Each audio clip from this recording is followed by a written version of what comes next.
చీరాలలోని సముద్రం వద్ద పోలీసులు అప్రమత్తతో పెద్ద ప్రమాదం తప్పింది. బాపట్ల జిల్లా చీరాల సముద్ర తీర ప్రాంతానికి దసరా సెలవులు ఆదివారం కావడంతో అధిక సంఖ్యలో పర్యాటకులు వచ్చారు. పల్నాడు జిల్లా నర్సరావుపేటకు చెందిన నలుగురు వ్యక్తులు ఓడరేవు బీచ్లో ఆహ్లాదకరంగా గడుపుతున్న సమయంలో ఒక్కసారిగా రాకాసి అలలు వారిని తీసుకువెళ్లే ప్రయత్నం చేశాయి. ఈ క్రమంలో అలర్ట్ అయిన పోలీసులు వెంటనే సముద్రంలోకి వెళ్లి వారిని కాపాడారు.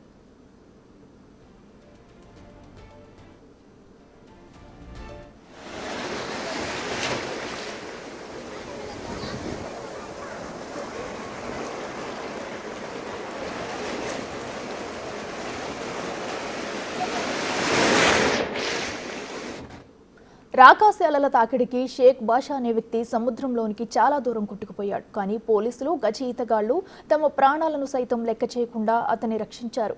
అనంతరం ప్రథమ చికిత్స అందించి బంధువులకు అప్పగించారు.